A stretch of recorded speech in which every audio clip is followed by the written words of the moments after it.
It's 5:05 and welcome into a Thursday edition of the Carolina Journal News Hour. News Talk 1110 99.3 WBT. I'm Nick Craig. Good morning to you. We start off this Thursday morning with some very good economic news across the state of North Carolina. This is all coming from a press release and a press conference, I should say, from Governor Josh Stein on Wednesday, as North Carolina continues to be very well positioned for a strong future in terms of economic growth. That's what the governor announced yesterday during a record year job announcement with over 33,000 new positions and nearly $23 billion in overall project investment.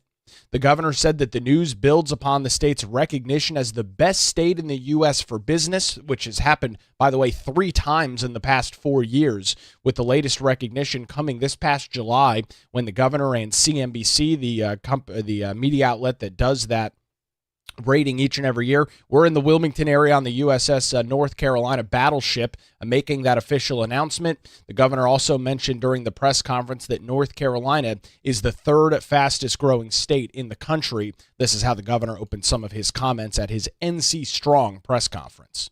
North Carolina has been winning more jobs and more economic opportunity for our people. In July, we ranked as the top state for business in the entire country. That's for the 3rd time in the last 4 years. We're the 3rd fastest growing state in the country by population. Businesses and people across this country see that we've got a good thing going here in North Carolina, and they want to be part of it.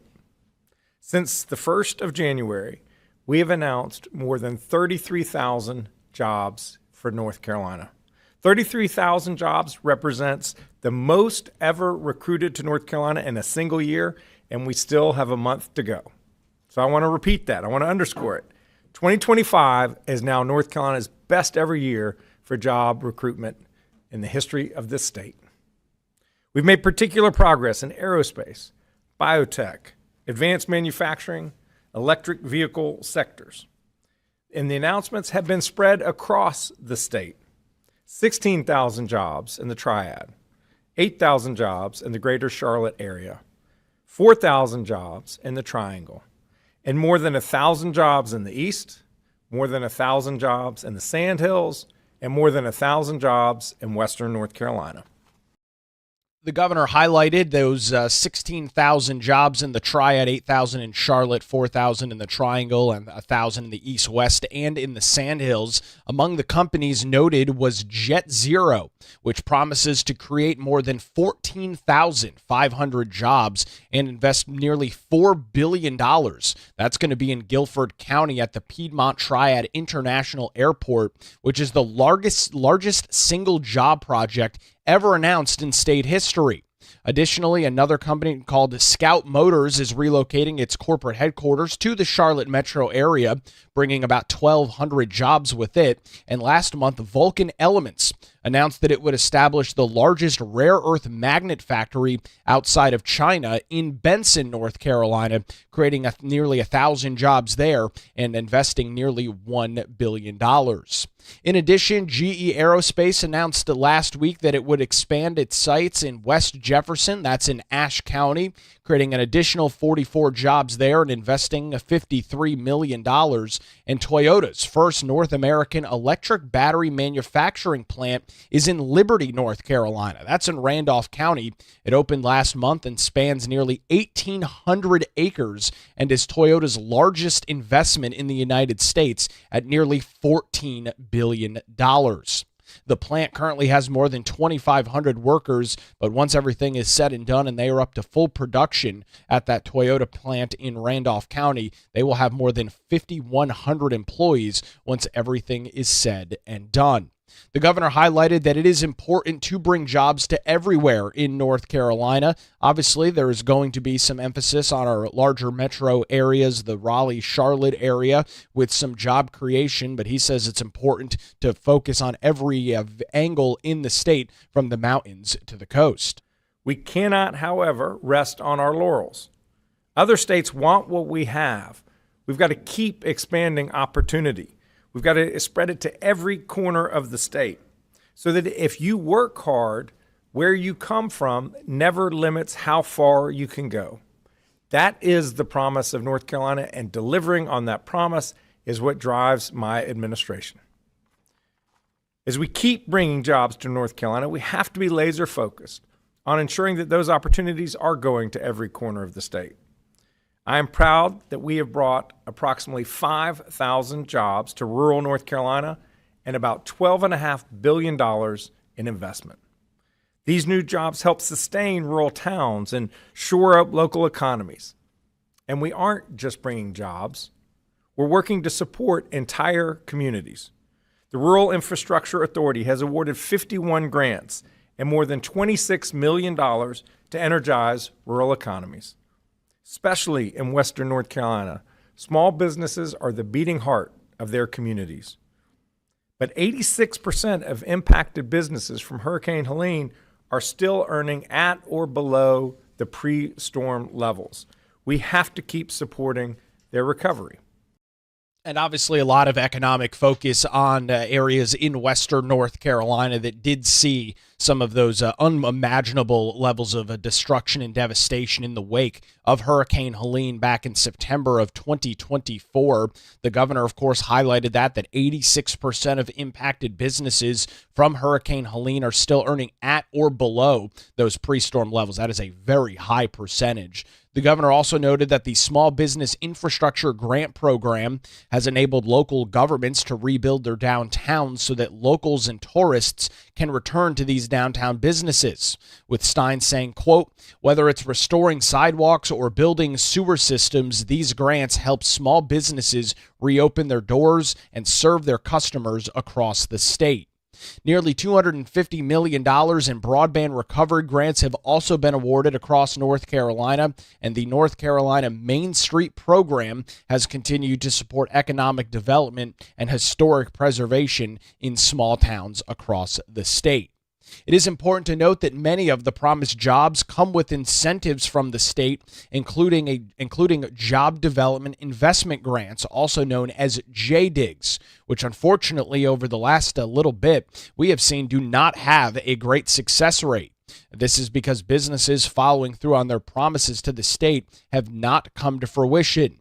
However, the governor pointed out in his Wednesday news conference that the state doesn't give the money up front, with him telling the group, quote, "The key thing when we do comes to incentive packages, the state doesn't outlay money to the companies unless the companies meet their goals, their investment goals and their job goals. If they don't, then they don't get the incentive. Sometimes we will make an investment in infrastructure to improve a site which the state owns or the county owns or a community college owns, so that if for whatever reason doesn't work out with one company, that asset remains attractive for a next company to come down the pike." Brian Balfour, the Senior Vice President of Research at the John Locke Foundation, reacted to this announcement from Governor Stein, saying, quote, "It's interesting that Stein addressed the process for what's happening when incentive projects don't meet their goals. Locke research has found that fewer than half of the promised jobs even materialize in programs like JDIGs, and the clawback provisions is a no-harm, no-foul situation." Balfour said some of the project clear out sites that end up sitting abandoned, while others are only partially finished. With him telling the Carolina Journal, these projects nevertheless divert sacred resources like land, steel, cement, and labor from other uses that could have been profitable. The result is a more stagnant economy. One area of North Carolina that has fallen off is interest in electric vehicles, and that is in large part due to huge amounts of shrinking demand in the United States and in North Carolina. This includes companies like VinFast, which is the Vietnamese electric vehicle maker, which has delayed opening its proposed factory in Moncure, that's in Chatham County, until 2028. This is irrelevant because the company reported nearly $910 million worth of losses in the third quarter of this year, so some major financial struggles going on there. Still, however, Governor Stein said that they are still bullish on electric plug-in hybrids. Tourism was also noted as to be experiencing an upswing in the state, particularly in western North Carolina, which officials at the press conference attributed in part to the Rediscovering the Unforgettable campaign, which includes television commercials and other marketing that have been running across the state of North Carolina and in other states. They say they hope another year of the campaign will help the area get back to where it was before Hurricane Helene, and in some cases, even better. I'll note to you that total tourism data for 2025 won't be available for a couple of more months. That data will come out in early 2026, and the film industry also appears to be experiencing somewhat of a comeback with strong workforces in both Wilmington and Charlotte, according to state officials. You can watch the entire, nearly a 50-minute update from Governor Josh Stein and other individuals, including other individuals within his cabinet dealing with the economy and some of these business announcements. All of that is available over on our website this morning, carolinajournal.com. The story headline, Stein, NC poised for strong growth after record year for jobs and investments. Those details at carolinajournal.com. It's now 5:17 on the Carolina Journal News Hour, News Talk 1110, 99.3 WBT. We'll head on over to the traffic center on your early Thursday morning commute. Get a look at the roadways with Boomer Von Cannon. Hey, thank you, Nick. Good.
22 minutes past the hour. Welcome back to the Carolina Journal News Hour. News Talk 1110, 99.3 WBT, as we are now in the month of December. That means the 2025 Atlantic hurricane season is officially over. It ended back on November the 30th, and it's incredibly relevant because not a single hurricane made landfall in the United States this year, according to the National Oceanic and Atmospheric Administration, or NOAA. While a hurricane didn't make landfall, some tropical storms, multiple tropical storms, did affect the Carolinas through the calendar year 2025, with the most notable being Tropical Storm Chantal. That affected the state in early July, right around the July 4th weekend. The Piedmont region of the state saw significant damage, hundreds of road closures, rivers cresting at record highs, and loss of life as a result of Chantal, killing 3 people across North Carolina. Neil Jackson, who is Dr. Neil Jackson, I should say, who is the Undersecretary of Commerce for Oceans and Atmospheres, as well as the NOAA administrator, said, quote, "For the first time in a decade, not a single hurricane struck the U.S. this season, and that was a much-needed break. Still, a tropical storm caused damage and casualties in the Carolinas. Distant hurricanes created rough ocean waters that caused property damage along the East Coast, and neighboring countries experienced direct hits from hurricanes. The Atlantic Basin produced 13 named storms, those are of which have a 39-mile-an-hour wind gusts or greater, of which 5 became hurricanes, that's 74 miles an hour or greater, including 4 major hurricanes, which reached at least 111 miles an hour or more. An average season has 14 named storms, 7 hurricanes, and 3 major hurricanes, with NOAA having, before the season began, predicted a slightly above average season. And so it would look like, even though those storms did not affect the United States, their above or close to average season did come to fruition here in the Atlantic Basin in 2025. Ken Graham, who is the director of NOAA's National Weather Service, said in a recent press release, "Throughout the hurricane season and all year long, the National Weather Service works around the clock to meet our mission of saving lives, protecting property, and enhancing the national economy. I'm grateful to this talented team for their steadfast dedication to the safety of the American public." Multiple hurricanes and tropical storms that did not immediately impact the state did also cause some significant beach erosion across eastern North Carolina. And since September of this year, 16 homes in the Outer Banks have collapsed. That has prompted state officials, including Governor Josh Stein and the Commissioner of Insurance, Mike Causey, to call on Congress to pass House Resolution 3161, that is Preventing Environmental Hazard Act of 2025, to try and bolster some of these homes in the Outer Banks that literally have just been collapsing, falling into the Atlantic Ocean. And for the first time ever, NOAA incorporated artificial intelligence as part of their forecasting for 2025, as the use of AI continues in many sectors and industries across the globe. According to Dr. Neil Jacobs, he says the 2025 season was the first year that NOAA's National Hurricane Center incorporated artificial intelligence models into their forecasting.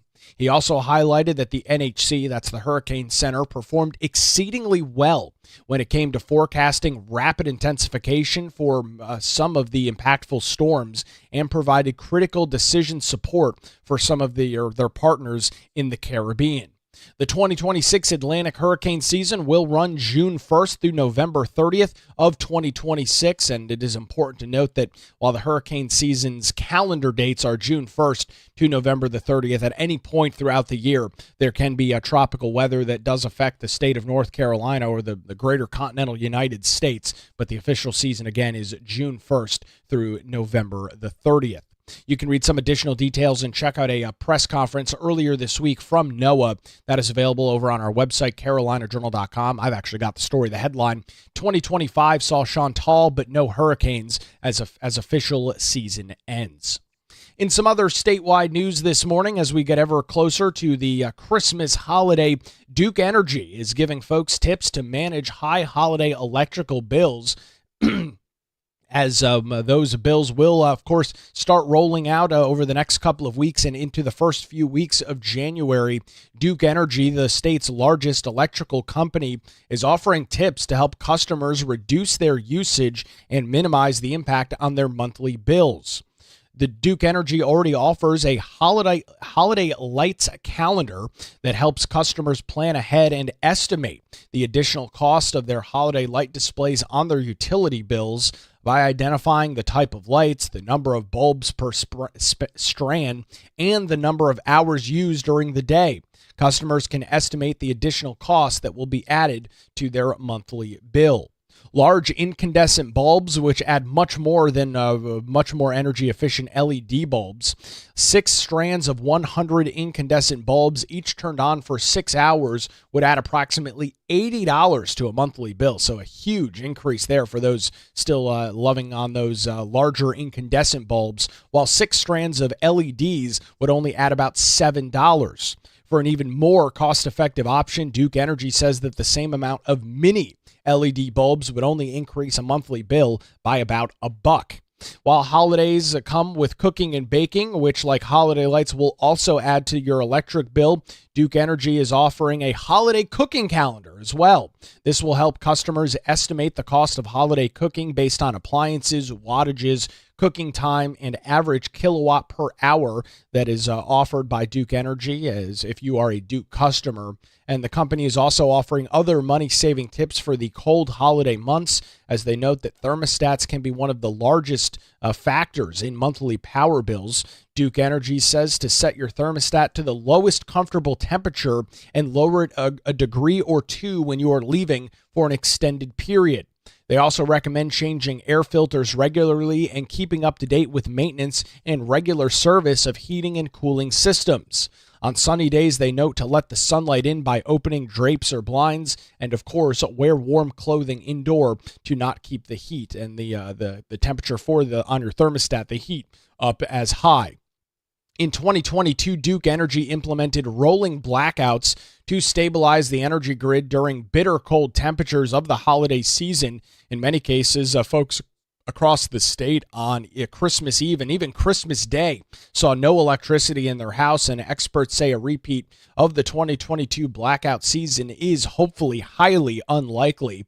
With John Sanders, the director of the Center for Food, Power, and Life at the John Locke Foundation, telling CarolinaJournal.com, fortunately, the risk of another holiday blackout is quite low, saying what happened in 2022 was a perfect storm of equipment failures, loss of expanded power purchases, and the fact that the cold snap affected so much of the East Coast. Furthermore, North Carolinians were able to avoid a blackout during a heat wave last summer when U.S. Energy Secretary Chris Wright granted Duke Energy an emergency order to exceed emission levels if needed to keep the power on. Thanks to that order, Duke Energy was able to keep the power on with 30% more coal generation than the previous day. By utilizing energy-efficient options, planning, cost efficiency does not need to be sacrificed during holiday festivities. You can read some of those tips and check out the 2 different calculators from Duke Energy, the Holiday Lights and Holiday Cooking Calculator. That is over on our website this morning, CarolinaJournal.com. That story's headline, Duke Energy gives tips to manage high holiday electric bills. It's now 5:31 on the Carolina Journal News Hour. News Talk 1110, 99.3 WBT. We'll head back to the traffic center on your very chilly Thursday morning commute with Boomer Von Cannon. Hey, thank you, Nick. We have an instant.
It's 5:38. Welcome back to the Carolina Journal News Hour. News Talk 1110, 99.3 WBT. I'm Nick Craig. Good morning to you. It has now been 6 months without a budget in the state of North Carolina as Republicans, who are in control of both the North Carolina House and Senate, still cannot come to an agreement on how to move forward with a full budget in the state. To walk us through a new interesting op-ed from House Speaker Destin Hall, Donna King, CarolinaJournal.com, joins us on the News Hour. Donna, we've been talking about this since the summer. The General Assembly gavelled in, in January of this year, and presumably began the process of working through a budget. We got through the end of June, no budget. Here we are in December. It's a messy situation. It really is. It really is. Speaker Destin Hall had this op-ed that published in the local Raleigh paper, and it really lays the gauntlet down on this budget negotiation process. It kind of came as a surprise to most of us who had to some degree written off this budget because they've been passing some mini budgets. They're supposed to come back in December. And lawmakers said just a few weeks ago, we're not coming back. We can't reach an agreement. But then you saw one candidate filing happened on Monday. And so you start to see, who's coming back, who's got primaries, all those things adds that sort of layer of drama, political drama to the top of this. But what this basically says, this op-ed that the speaker has put out there, laying down that gauntlet, drawing a line in the sand, however you want to phrase it, is he says that, with revenue predictions, revenue forecasts, North Carolina can't afford to keep the revenue triggers that passed in 2023. So he does point out that this isn't necessarily just about the original revenue triggers that we've passed as part of this march toward lower and lower taxes in North Carolina. He says that in 2023, the General Assembly adopted a new policy that says when the state hits certain revenue triggers, that income taxes already automatically drop another 0.5%. So what he's referring to is in 2026, North Carolina's income tax is scheduled to go to 3.99%. Great news for taxpayers, certainly.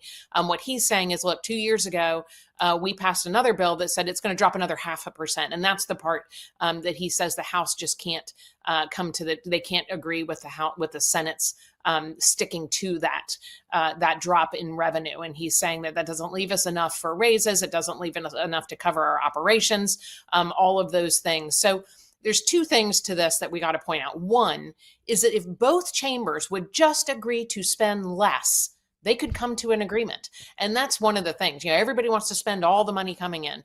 And that's one of the challenges that they have. If everybody would just spend less, they would have a deal in place. So that's something that we heard a lot from Brian Balfour. You've spoken to him at the John Locke Foundation, who said that, this is an easily fixable problem if they would just spend less money. But right now, this debate back and forth between the Senate and the House over these revenue triggers is causing this impasse, which is tightening the budgets of all these state operations. Because here in North Carolina, the state government continues operating. Not like Washington, where you have a shutdown, everybody goes home, we furlough people, or we stop paychecks, all of those things. We keep going with the old budget that was in place. And that's one of the reasons that Hall felt like he needed to put this out and say, look, we're still spending, things are still operating, and it's a great thing that we don't stop our government when this happens, but it means that we need to come up with a deal. Well, Donna, that's what I was just going to ask you. It's kind of almost a blessing in disguise. In some cases, you can see the pros and the cons. Teachers aren't furloughed like they were back in 2008 when the state ran out of money and there was no budget. Things continue to operate at the exact same time. That's not a whole hell of a lot of incentive for lawmakers if things just kind of keep chugging along at their current rate. What's the incentive to get back down to the table, really dig your knuckles in and make this thing happen? Right. So, one of the things that Hall says is that there's about $549 million in recurring funds left to cover a bunch of priorities going forward into the next year. And then without a deal, we're going to be looking at the next budget process to do it. Now, they have passed some mini budgets that keep things moving along. We've also had this impasse with Medicaid. There's enough money in Medicaid to last until, I think, April. So we've got a little bit of a runway, but it's definitely shortening. And they are scheduled to come back on December 15th. We at Carolina Journal have tried to get have requested comment from the Senate to see where they are after this op-ed published today. But so far, we've not gotten a response. It's entirely possible that the Senate could say, look, we're not coming back. Good luck to you. But what we've said over and over is just agree to spend less, and then you would have a deal.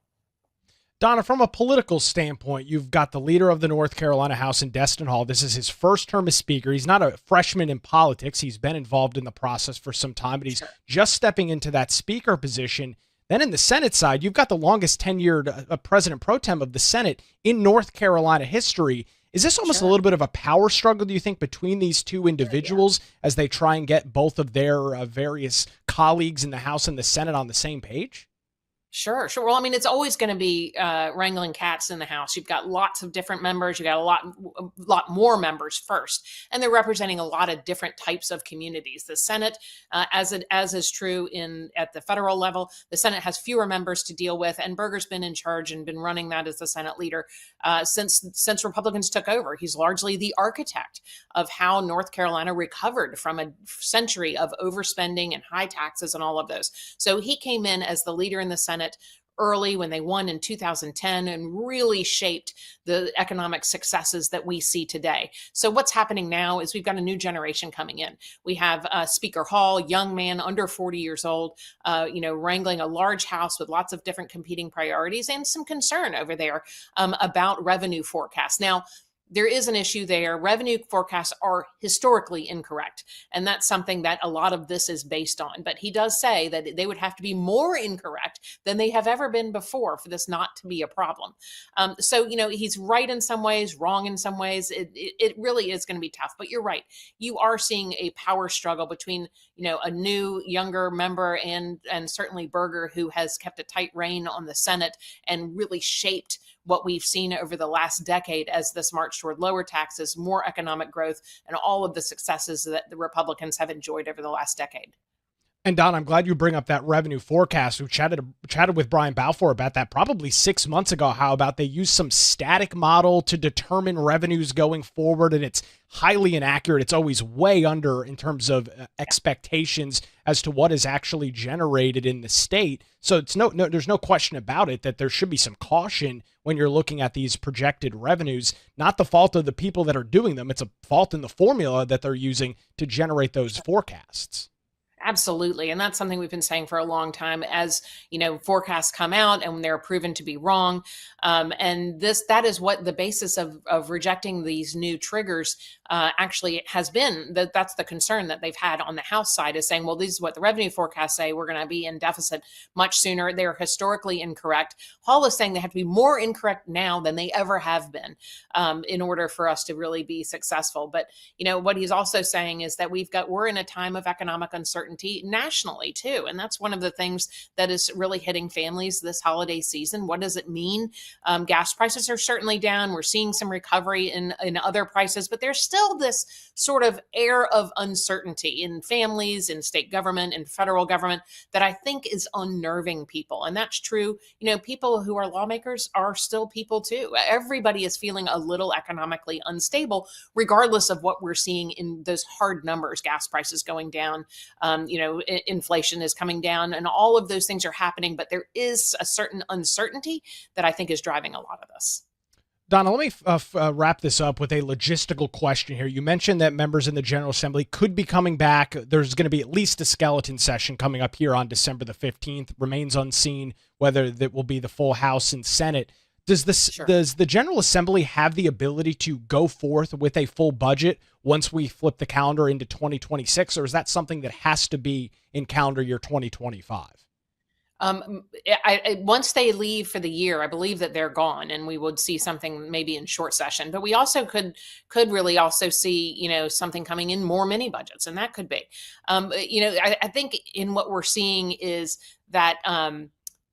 What Hall's saying in this op-ed is alarming on one hand, because what he's really saying is we need to figure out a way to spend more money to meet spending increases.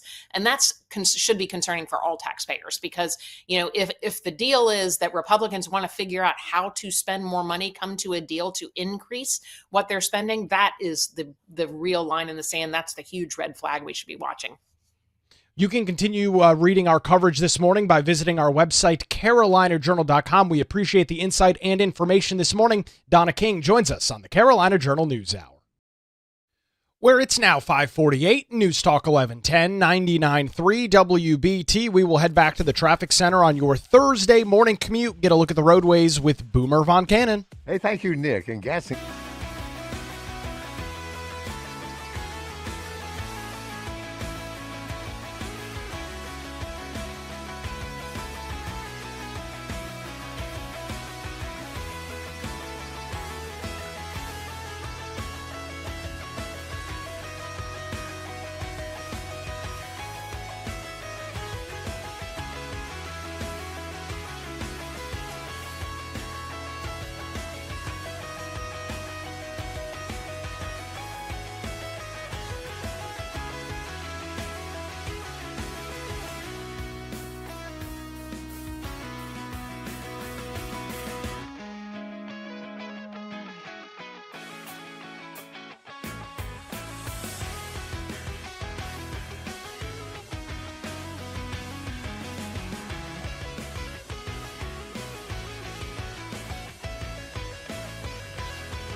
Tomorrow continues the 32nd annual WBT Hancock's Bikes for Kids. It's benefiting Kids First of the Carolinas, presented by Garage Door Doctor. We are asking you to bring a brand new bike to our WBT studios on Friday, December the 5th from 5 to 9 p.m. The entire WBT team will be there to thank you for your generous donation. You can get additional details this morning by visiting our website, WBT.com. For event details. It's now 5:54 on the Carolina Journal News Hour, News Talk 1110, 99.3 WBT. Some very good economic news for the state of North Carolina, according to Democrat Governor Josh Stein. He says that the state is well positioned for strong future economic growth. And this year was a record year in terms of job announcements, according to the governor, with over 33,000 new positions and nearly $23 billion in overall project investment. Stein said that the news builds upon the state's recognition as the best state in the U.S. for business from CNBC. That's been 3 out of the last 4 years, with the latest recognition coming this past July. He also mentioned during a press conference on Wednesday that North Carolina is the 3rd fastest growing state in the country.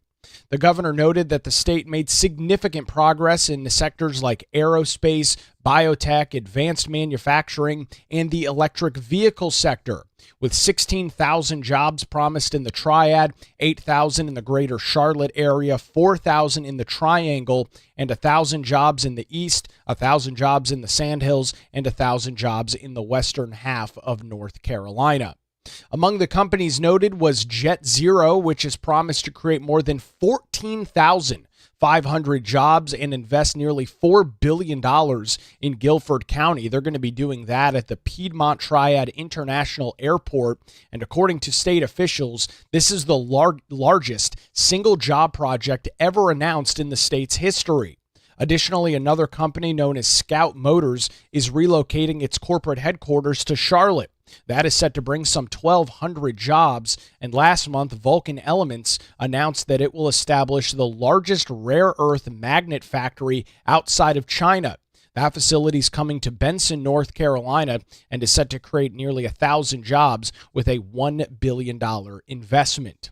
In addition to that, GE Aerospace announced last week that it would expand its site in West Jefferson. That's in Ashe County, 44 new jobs there, a $53 million investment from General Electric Aerospace, and Toyota's first North American electric battery manufacturing plant had a ribbon-cutting ceremony back a couple of weeks ago in Liberty. That's in Randolph County. It opened last month and spans a whopping 1,800 acres and is Toyota's largest investment in the United States at nearly $14 billion. That plant currently has about 2,500 workers, but it will have 5,000 when it is at full production. You can read some additional details about North Carolina's strong economic future. Those details are available over on our website this morning, carolinajournal.com. That's going to do it for a Thursday edition of the Carolina Journal News Hour. WBT News is next, followed by Good Morning BT. We're back with you tomorrow morning, 5 to 6, right here on News Talk 1110 and 99.3 WBT.